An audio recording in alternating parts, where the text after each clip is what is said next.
Welcome back. ഇന്നത്തെ നമ്മുടെ topic ohmic conductors എന്താണെന്നാണ്.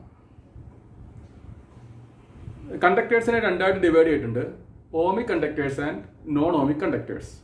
അല്ല, ഓമിക് കണ്ടക്ടേഴ്സിനെ പറ്റിയാണ് നമ്മൾ ഈ ക്ലാസ്സിൽ ഡിസ്കസ് ചെയ്യുന്നത്. ഓംസ് ലോ ഒരുപാട് സബ്സ്റ്റൻസസ് ഓംസ് ലോ ഒബേ ചെയ്യുന്നുണ്ട്. Ohm's law are obeyed by many substance under certain conditions. Conditions എന്തൊക്കെയാണെന്ന് ഞാൻ പറഞ്ഞിട്ടുണ്ടായിരുന്നു. ടെമ്പറേച്ചർ മാറാം, പ്രഷർ മാറാം, ഫിസിക്കലായിട്ടുള്ള സ്ട്രെയിൻ മാറാം. ഇതെല്ലാം മാറിയിട്ടുണ്ടെങ്കിൽ ഓംസ് ലോ അവിടെ വാലിഡ് അല്ലെന്ന് ഞാൻ നേരത്തെ ക്ലാസ്സിൽ പഠിപ്പിച്ചിട്ടുണ്ട്. ഇപ്പോൾ Ohm's law is not a fundamental law of nature. It is not a universal law of nature. ചില സർട്ടൻ കണ്ടീഷൻസ് ചേഞ്ച് ചെയ്യുമ്പോൾ, സർട്ടൻ കണ്ടീഷൻ നമ്മൾ ഫിക്സ് ആയി വെച്ചാൽ മാത്രമേ ഓംസിൽ നമുക്ക് കൃത്യമായി വാലിഡ് ചെയ്യാൻ പറ്റുള്ളൂ, അതിന് വാലിഡിറ്റി ഉണ്ടാവുള്ളൂ. അപ്പോൾ ആ കാര്യങ്ങളെപ്പറ്റി വാലിഡ് ചെയ്യുന്ന, ഓംസ് ലോ ഒബേ ചെയ്യുന്ന മെറ്റീരിയലിനെ വിളിക്കുന്ന പേരാണ് ohmic materials or ohmic conductors.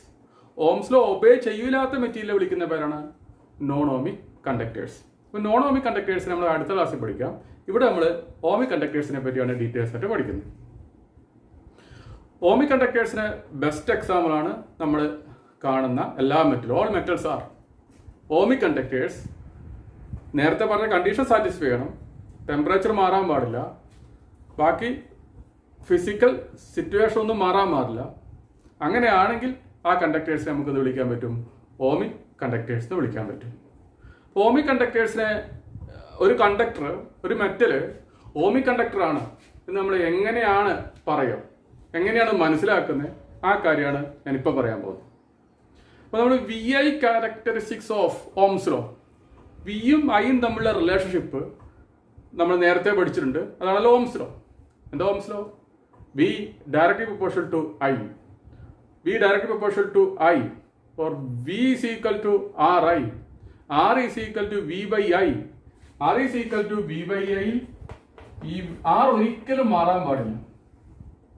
R ഒരിക്കലും മാറാൻ പാടില്ല എന്നതിൻ്റെ അർത്ഥം റെസിസ്റ്റൻസ് മാറുന്നില്ലെങ്കിൽ ആ കണ്ടക്ടർ എന്ത് കണ്ടക്ടറാണ്? ഓമിക് കണ്ടക്ടറാണ്. അപ്പം R is independent of I ആണെങ്കിൽ, R is independent of current I ആണെങ്കിൽ ആ കണ്ടക്ടർ എന്ത് കണ്ടക്ടറാണ്? ഓമിക് കണ്ടക്ടറാണ്. അവിടെ ഏത് സമയത്ത് നോക്കിയാലും ഒരേ റെസിസ്റ്റൻസ് ആണ് നമുക്ക് കിട്ടും. വോൾട്ടേജ് പെർ കറണ്ട് എടുക്കുകയാണെങ്കിൽ കിട്ടുന്ന റെസിസ്റ്റൻസ് സെയിം ആണെങ്കിൽ ആ കണ്ടക്ടർ ഓമിക് കണ്ടക്ടറാണ്. കണ്ടക്ടർ നോൺ ഓമിക് കണ്ടക്ടേഴ്സ് ആയി മാറാം എപ്പോഴും കറണ്ട് കുറച്ച് കൂടുകയാണെങ്കിൽ, കറണ്ടിന്റെ മാഗ്നിറ്റ്യൂഡ് കൂടുതലാണ് നമ്മൾ കൊടുക്കുന്നെങ്കിൽ ടെമ്പറേച്ചർ കൂടാൻ സാധ്യതയുണ്ട്. ജൂൾ ലോ ഓഫ് ഹീറ്റ് അനുസരിച്ച് H = I²RT അനുസരിച്ച് ടെമ്പറേച്ചർ കൂടും. ടെമ്പറേച്ചർ കൂടിയിട്ടുണ്ടെങ്കിൽ അതിന് മുമ്പിലുള്ള റെസിസ്റ്റൻസ് ആയിരിക്കില്ല പിന്നീട് കിട്ടുന്ന റെസിസ്റ്റൻസ്. ആ റെസിസ്റ്റൻസ് കൂടും. റിലാക്സേഷൻ ടൈമിലുള്ള വ്യത്യാസമൊക്കെ ഞാൻ കഴിഞ്ഞ ക്ലാസ് നിങ്ങളെ പഠിപ്പിച്ചിട്ടുണ്ട്. അപ്പം ഏറ്റവും ലോ കറണ്ട്, അതായത് കറണ്ട് കൂടിയിട്ടുണ്ടെങ്കിൽ ടെമ്പറേച്ചർ കൂടും. ഏറ്റവും low current R is equal to V by I ആയിരിക്കും. R is independent of I ആണെങ്കിൽ ആ കണ്ടക്ടർ എന്ത് കണ്ടക്ടർ ആയിരിക്കും? ഓംസ് ലോ ഒബേ ചെയ്യുന്ന കണ്ടക്ടർ ആയിരിക്കും. ഈ ആൻസറിന് മാറ്റം ഉണ്ടാകാൻ ഒരിക്കലും സാധ്യതയില്ലാത്ത കണ്ടക്ടർ ആയിരിക്കും. അങ്ങനെയാണെങ്കിൽ ആ സമയത്ത് ആ കണ്ടക്ടറെ നമുക്ക് എന്ത് വിളിക്കാം? ഓമിക് കണ്ടക്ടർ എന്ന് വിളിക്കാം. ഒരു ഓമിക് കണ്ടക്ടർ ആണെന്ന് നമ്മൾ മനസ്സിലാക്കുക. ചിലപ്പോൾ മുകളിലൊരു സർക്യൂട്ട് ഡയഗ്രം കൊടുത്തിട്ടുണ്ട്. സർക്യൂട്ട് ഡയഗ്രം നിങ്ങൾ നോക്കുക. നമ്മൾ പ്രാക്ടിക്കൽ ഉപയോഗിക്കുന്ന സർക്യൂട്ട് ഡയഗ്രം ആയത് കാരണം ഞാൻ ഡീറ്റെയിൽസ് ആയിട്ട് അത് നിങ്ങൾ പ്രാക്ടിക്കൽ പഠിക്കുന്ന കാരണം പറയുന്നില്ല. ഓംസ് ലോയുടെ വി ഐ ഗ്രാഫ് വരയ്ക്കേണ്ട, വി ഐ ക്യാരക്ടറിസ്റ്റിക്സ് ഗ്രാഫ് വരയ്ക്കേണ്ട ഒരു സർക്യൂട്ട് ഡയഗ്രമാണ് ആ വരച്ചു വെച്ചിരിക്കുന്നത്. ഓംസ് ലോ ഉപയോഗിച്ചുകൊണ്ട് ഒരു മെറ്റലിന്റെ റെസിസ്റ്റൻസ് കണ്ടുപിടിക്കുന്ന സർക്യൂട്ട് ഡയഗ്രമാണ് കാണിച്ചു വെച്ചിരിക്കുന്നത്. അവിടെ അമീറ്റർ ഉണ്ട്, കറണ്ട് അളക്കാൻ വേണ്ടി. വോൾട്ട് മീറ്റർ റെസിസ്റ്റൻസിന് പാരലായിട്ട് കണക്ട് ചെയ്തിട്ടുണ്ട്. എല്ലാം കണ്ടു കാണുമെന്ന് വിചാരിക്കുന്നു. നമ്മുടെ റിയോസ്റ്റാറ്റ് ആണ് ഇങ്ങനെ ഭാഗത്ത് കാണിച്ചു വെച്ചിരിക്കുന്നത്. ആ റിയോസ്റ്റാറ്റ് ഉപയോഗിച്ച് നമ്മൾ വോൾട്ടേജ് വരികയായിരിക്കുന്നു. കറസ്പോണ്ടിങ് ആയിട്ട് ഓരോ വോൾട്ടേജിൽ നമ്മൾ കറണ്ട് കണ്ടുപിടിക്കുന്നു. വോൾട്ടേജും കറണ്ടും തമ്മിലുള്ള റിലേഷൻഷിപ്പ് വെച്ച് നമ്മൾ ഗ്രാഫ് വരയ്ക്കുന്നു. ഒരു വോൾട്ടേജ് 0 വോൾട്ട് കൊടുക്കുന്നു, കറസ്പോണ്ടിങ് കറണ്ട് എത്രയാണെന്ന് മെഷർ ചെയ്യുന്നു. വോൾട്ടേജ് 1 വോൾട്ട് കൊടുക്കുന്നു, വോൾട്ടേജ് 2 വോൾട്ട് കൊടുക്കുന്നു, വോൾട്ടേജ് 3 വോൾട്ട് കൊടുക്കുന്നു, കറസ്പോണ്ടിങ് കറണ്ട് നമ്മൾ മെഷർ ചെയ്യുന്നു. 0, 1, 2, 3 എന്ന് ഞാൻ എക്സാമ്പിളായിട്ട് പറഞ്ഞതാണ്. ഇത് രണ്ടും കൂടെ വെച്ചുകൊണ്ട് ഒരു ഗ്രാഫ് വരയ്ക്കുകയാണെങ്കിൽ there is a linear relationship between V and I ഉണ്ടെങ്കിൽ, V is directly proportional to I ആണെങ്കിൽ, V is directly proportional to I ആണെങ്കിൽ there is a linear relationship between V and I അവിടെ ഉണ്ടെങ്കിൽ ആ conductor എന്ത് conductor ആയിരിക്കും? Ohmic conductor ആയിരിക്കും. ബിയും ഐയും ഡയറക്ട്ലി പ്രൊപ്പോർഷണൽ ആണ്. ബി കൂടുന്നതനുസരിച്ച് ഐ കൂടിക്കൊണ്ടിരിക്കുന്നു. ബി കുറയുന്നതനുസരിച്ച് ഐ കുറയുന്നുണ്ടെങ്കിൽ ആ കണ്ടക്ടർ എന്ത് കണ്ടക്ടർ ആയിരിക്കും? ഓമിക് കണ്ടക്ടർ ആയിരിക്കും. അപ്പോൾ ഒരു കണ്ടക്ടർ ഓമിക് കണ്ടക്ടർ ആണെന്ന് മനസ്സിലാക്കാനാണ് നമ്മൾ വി ഐ ഗ്രാഫ് വരയ്ക്കുന്നത്. വി ഐ ഗ്രാഫ് വരയ്ക്കുമ്പോൾ ഒരു ഗ്രാഫ് കാണുമ്പോൾ നമുക്ക് മനസ്സിലാക്കാൻ പറ്റും.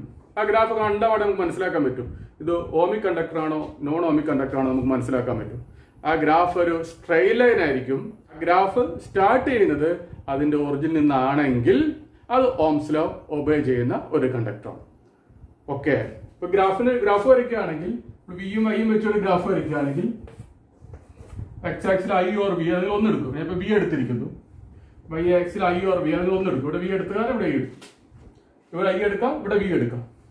അങ്ങനെയാണെങ്കിൽ ഇവിടെ നിന്നാണ് നമ്മൾ സ്റ്റാർട്ട് ചെയ്യേണ്ടത്. ഇങ്ങനെയാണ് ഗ്രാഫ് വരുന്നത്. ഇങ്ങനെയാണ് ഗ്രാഫ്. വോൾട്ടേജ് കൂടുന്നതനുസരിച്ചിട്ട് കറണ്ട് കൂടും. പിന്നെ വോൾട്ടേജ് കൂടുന്നതനുസരിച്ച് കറണ്ട് കൂടും. പിന്നെ വോൾട്ടേജ് കൂടുന്നതനുസരിച്ച് കറണ്ട് കൂടും. വോൾട്ടേജ് കൂടുന്നു, കറണ്ട് കൂടുന്നു. വോൾട്ടേജ് കൂടുന്നു, കറണ്ട് കൂടുന്നു. വോൾട്ടേജ് കൂടുന്നു, കറണ്ട് കൂടുന്നു. Then there is a linear relationship between V and I. ഇങ്ങനെ സ്ട്രൈറ്റ് ആയിട്ടാണ് പോകുന്നതെങ്കിൽ എവിടം വരെ സ്ട്രൈറ്റ് ആയിട്ടോ പോകുന്നത് അവിടം വരെ ഇത് ഓംസ് ലോ ഒബേ ചെയ്യും.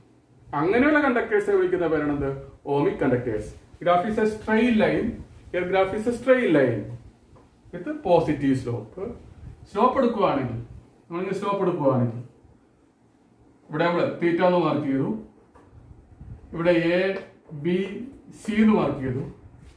Then opposite side divided by adjacent side, tan theta, that is slope. And slope is equal to opposite side BC. Tan theta is equal to BC by AB. BC ക്ക് ഞാൻ ഇവിടെ BC ഇവിടെ I ആണ്. AB എന്താണ്? V ആണ്. നമുക്ക് എന്തൊരു I by V എന്ന് കൊടുക്കുകയാണെങ്കിൽ 1 by slope എടുക്കുകയാണെങ്കിൽ ഇവിടെ 1 by slope എടുക്കുകയാണെങ്കിൽ നമുക്ക് എന്ത് കിട്ടും? 1 by slope എടുക്കുകയാണെങ്കിൽ നേരെ തിരിച്ചു കൊടുക്കും. 1 by slope is equal to V by I എന്ന് കിട്ടും. V by I is called resistance. R is equal to V by I. R is equal to V by. ഇവിടെ ഐയും ഇവിടെ വിയും എടുക്കുകയാണെങ്കിൽ നമുക്ക് ഡയറക്റ്റ് സ്ലോപ്പ് ഉണ്ടാവും. അപ്പോൾ ഇവിടെ 1 by slope എടുക്കുകയാണെങ്കിൽ നമുക്ക് റെസിസ്റ്റൻസ് കിട്ടും. അല്ലെങ്കിൽ നമുക്ക് എന്ത് കിട്ടും? സ്ലോപ്പ് കാണുവാണെങ്കിൽ ഇവിടെ കണ്ടക്ടൻസ് കിട്ടും. Reciprocal of the resistance is called conductance കിട്ടും. അപ്പോൾ എവിടെ സ്ലോപ്പ് എടുത്താലും ഇവിടെ ഒരേ ആൻസർ ആണ് കിട്ടുവാണെങ്കിൽ ആ കണ്ടക്ടേഴ്സിനെ വിളിക്കുന്ന പേരാണെന്ത്? Ohmic conductors. അപ്പൊ നമുക്ക് ഡൗട്ട് വരും, ഈ സ്ട്രെയിറ്റ് ലൈൻ ഒക്കെ കിട്ടുന്നുണ്ട്, സ്ട്രെയിറ്റ് ലൈൻ ഇങ്ങനെയാ കിട്ടുന്നത്, ഇവിടുന്ന് സ്റ്റാർട്ട് ചെയ്ത് കിട്ടുന്നെങ്കിലോ ഒറിജിനൽ സ്റ്റാർട്ട് ചെയ്യുന്നില്ല, കുറെ വോൾട്ടേജ് കൂട്ടി ഇവിടെ എത്തിയപ്പോൾ മാത്രമേ കറണ്ട് ഇൻക്രീസ് ചെയ്യും, ഇങ്ങനെയാ കിട്ടുന്നതെങ്കിൽ ഇത് എന്ത് ഒബേ ചെയ്യുന്നില്ല? ഓംസ് ലോ ഒബേ ചെയ്യൂല. ഓംസ് ലോ ഒബേ ചെയ്യണമെങ്കിൽ എവിടുന്ന് തന്നെ സ്റ്റാർട്ട് ചെയ്യണം? അത് ഒറിജിനിൽ നിന്ന് തന്നെ സ്റ്റാർട്ട് ചെയ്യണം. വോൾട്ടേജ് 0 ആയിരിക്കുമ്പോൾ കറണ്ട് എത്ര തന്നെയായിരിക്കണം? 0 തന്നെയായിരിക്കണം. Voltage കൂടുന്നതനുസരിച്ച് current കൂടിക്കൊണ്ടേയിരിക്കണം. അങ്ങനെയാണെങ്കിൽ മാത്രമേ വിയും ഐയും തമ്മിലുള്ള ലീനിയർ റിലേഷൻഷിപ്പ് ഉണ്ടെങ്കിൽ മാത്രമേ അതെന്ത് ഒബേ ചെയ്യുള്ളൂ? ഓംസ് ലോ ഒബേ ചെയ്യൂ. ഈ ഗ്രാഫിലോട്ട് നോക്കുക. ഓംസ് ലോ ഒബേ ചെയ്യുന്ന ഒരു മെറ്റീരിയലിൽ ഒരു കണ്ടക്ടർ ഗ്രാഫാണ് ബോർഡ് ഞാൻ വരച്ചു വെച്ചിരിക്കുന്നത്. നമ്മളിനി വോൾട്ടേജ് റിവേഴ്സ് ചെയ്യാണ്, നെഗറ്റീവിലോട്ട് കൊടുക്കുകയാണ്. അപ്പോൾ ഇങ്ങോട്ടേക്ക് ഈ ഡയറക്ഷനോട്ട് കൊടുക്കും. വോൾട്ടേജ് ഇങ്ങോട്ടേക്ക് കൊടുത്തു, ഇവിടെ ഇങ്ങോട്ടേക്ക് വരച്ചു. കറണ്ടും ഗെറ്റ്സ് റിവേഴ്സൽ ആണെങ്കിൽ അത് ഓംസ് ലോ ഒബേ ചെയ്യുന്ന മെറ്റീരിയലാണ്. ഇപ്പൊ ഞാൻ പറഞ്ഞ അർത്ഥം, ഇങ്ങോട്ടേക്ക് വോൾട്ടേജ് പോസിറ്റീവ് ഡയറക്ഷനോട്ട് ഇൻക്രീസ് ചെയ്യുമ്പോൾ കറണ്ടും അതേപോലെ തന്നെ ഇൻക്രീസ് ചെയ്യും.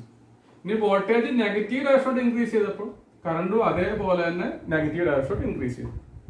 അങ്ങനെയാണെങ്കിൽ അതെന്ത് ഒബേ ചെയ്യുന്ന മെറ്റീരിയലാണ്? ഓംസ് ലോ ഒബേ ചെയ്യുന്ന മെറ്റീരിയലാണ്. ഇപ്പൊ ചുരുക്കം പറഞ്ഞ ഓംസ് ലോ ഒബേ ചെയ്യുന്ന മെറ്റീരിയൽ ആണെങ്കിൽ ഗ്രാഫ് ഇങ്ങനെ വരണം. Positive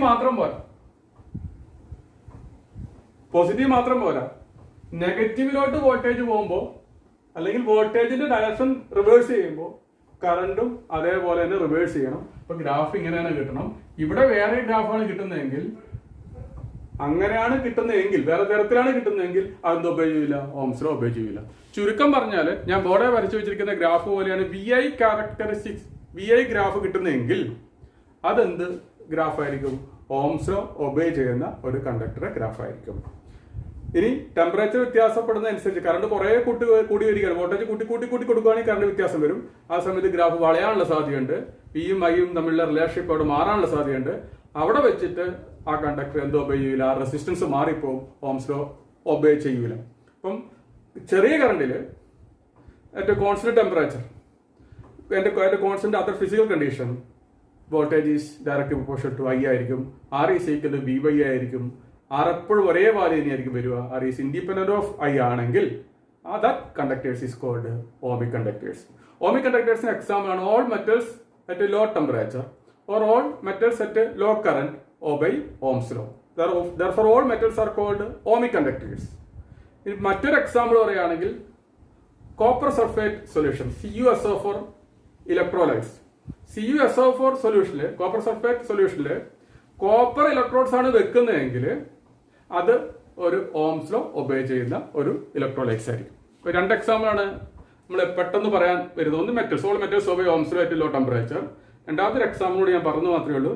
copper sulphate solution electrolytes with copper electrodes ആണ് വെക്കുന്നതെങ്കിൽ അതെന്ത് ഒബേ ചെയ്യും? ഓംസ് ലോ ഒബേ ചെയ്യും. അങ്ങനെ അതിന്റെ ഗ്രാഫ് വരയ്ക്കുകയാണെങ്കിൽ വോൾട്ടേജും കാരണം നമ്മൾ ഗ്രാഫ് വരയ്ക്കുകയാണെങ്കിൽ ഇതേപോലെ നമുക്ക് കിട്ടും. ഇതേപോലത്തെ ഗ്രാഫ് നമുക്ക് കിട്ടും. അത് ഓംസ് ലോ ഒബേ ചെയ്യുന്ന മെറ്റീരിയൽ ആയിരിക്കും. ബാക്കി നമുക്ക് അടുത്ത ക്ലാസ്സിൽ നോൺ ഓമിക് കണ്ടക്ടേഴ്സിനെ പറ്റി പഠിക്കാം. ഓംസ് ലോ ഓമിക് കണ്ടക്ടേഴ്സിനെ പറ്റിയുള്ള നമുക്ക് എക്സാമ്പിളും മനസ്സിലായെന്ന് വിചാരിക്കുന്നു. എന്താണ് ഓമിക് കണ്ടക്ടർ എന്ന് പറഞ്ഞാലും മനസ്സിലായെന്ന് വിചാരിക്കുന്നു. ബിയും ഐയും തമ്മിലുള്ള റിലേഷൻ ലീനിയർ ആണെങ്കിൽ ഗ്രാഫ് വരയ്ക്കുകയാണെങ്കിൽ ഗ്രാഫ് സ്ട്രെയിറ്റ് ലൈൻ ആയിരിക്കും. ഒറിജിനിൽ നിന്നായിരിക്കും സ്റ്റാർട്ട് ചെയ്യുന്നത്. ഓക്കെ, ബാക്കി നമുക്ക് അടുത്ത ക്ലാസ്സിൽ കാണാം.